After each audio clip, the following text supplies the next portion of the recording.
Welcome to Our World with Black Enterprise. I'm Marc Lamont Hill. This week, we go inside the White House for our all-access interview with one of the president's senior advisors. Plus, where do African Americans stand in Washington? That's what's going on in Our World, starting now.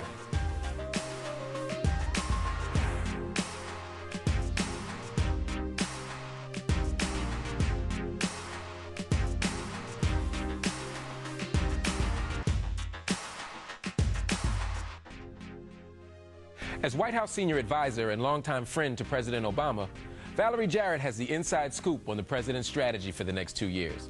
We went to Washington, D.C. for this exclusive interview.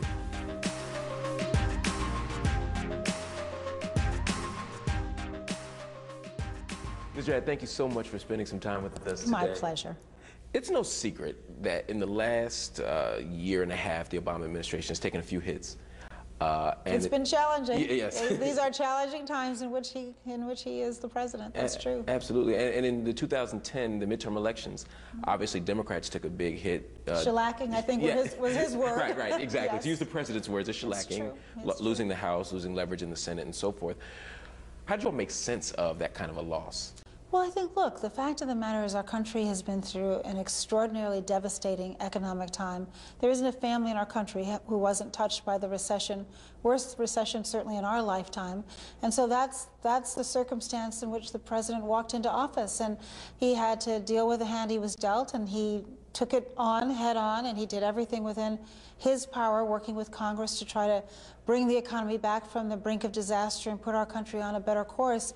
We are now on a better course. We've had 12 consecutive months of private sector job growth, but our unemployment rate is still much too high, and so our work is not done. Yes. The president just announced a couple of weeks ago he's going to have a new council on focusing on jobs and competitiveness. It's going to be chaired by Jeff Immelt from GE, and our goal there is to make sure that we're working with the private sector to be an economic engine and create jobs right here in America. So we've come out of a terrible patch. It was very challenging, as you said, but he keeps focusing on what's important, and what's important are the American people. Yeah. He really tries to focus every day when he wakes up on what can we do to make our country stronger, what can we do to keep it safe, what can we do to grow our economy, what can we do to create jobs.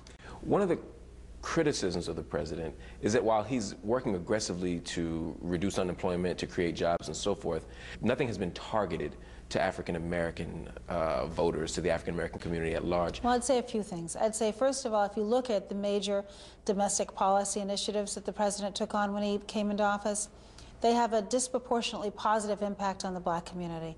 So, for example, health care. There are so many people in the black community who are uninsured.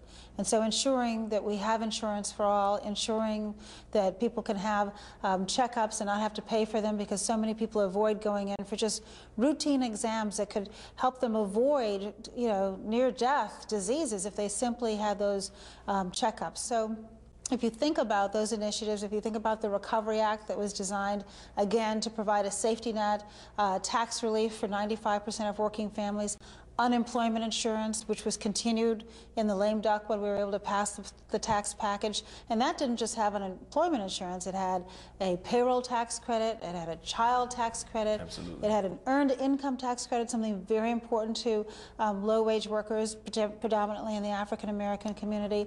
It had a tax credit that would allow parents to afford college, something that the president is going to ask to be continued in his budget. So if you look at the kinds of initiatives that the president took on that were designed to bring our economy back from the brink, many of them did have a disproportionately positive impact in the African-American community. And then just this week, the president announced Startup America. Yes. And it's a great initiative, again, a partnership with the private and the public sector designed to help support entrepreneurs so that they can start new businesses and grow. And there's a special fund, $1 billion set aside for those companies that want to set up in low-income communities. That's something that is definitely targeted to the African-American community. But I think what you can see from the kinds of programs that he's initiated is that he wants government to be able to be there to be a safety net for those who need it most. And so in many cases, that's people in the African-American community. His whole focus on public education. Again, Race to the top. Race to the Top and all of the initiatives that Secretary Duncan has put in place.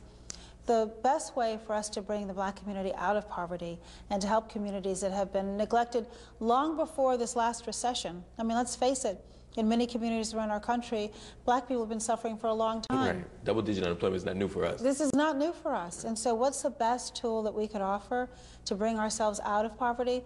Education. And that's really the road to the future. We have got to get our young people excited about learning. I always say there's nothing wrong with our children. It's the adults who need some work. And so his emphasis on getting people to go into teaching again, he mentioned in the State of the Union, that's really a very, very important profession. And so getting people to go into that field, he has a new initiative trying to get African-American men to go into teaching. There'll be terrific role models for our children, for our black boys who want to see somebody who's doing something really wonderful that they can look up to and who can inspire them and give them that excitement to go on and do well. So I think if you look at our entire agenda, certainly it benefits the African-American community. I'm glad you mentioned the State of the Union as well, because it marked a really interesting moment in the Obama administration. You know, 2 years in, you've taken some hits, and the president comes up fairly unscathed, you know, in terms of he's confident, he has a vision for America, and he articulates these 5 points, some of which you've already begun to talk about, around innovation, education, building, responsibility, and reform.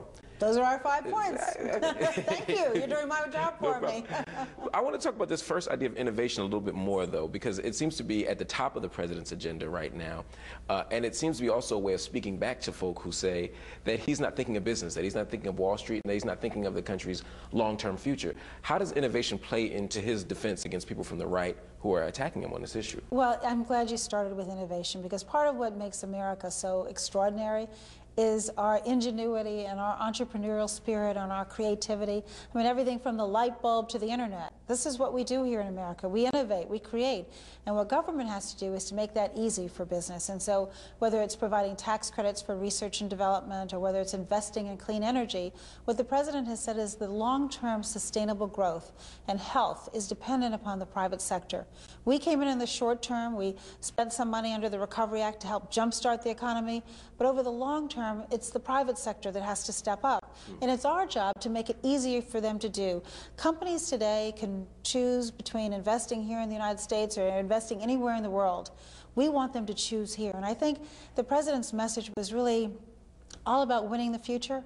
And he's optimistic, because he believes in this country, he believes so strongly in the American people, and part of what we do best in this country is innovate. Well said. Valerie Jarrett, thank you so much for spending some time with Our World with Black Enterprise. My pleasure, Mark. Thank you for inviting me on. Up next, politics in the black community. Where do we stand? I think he's doing a great job now because he's compromising with the Republicans, and that's what it's going to take to help create a better black America.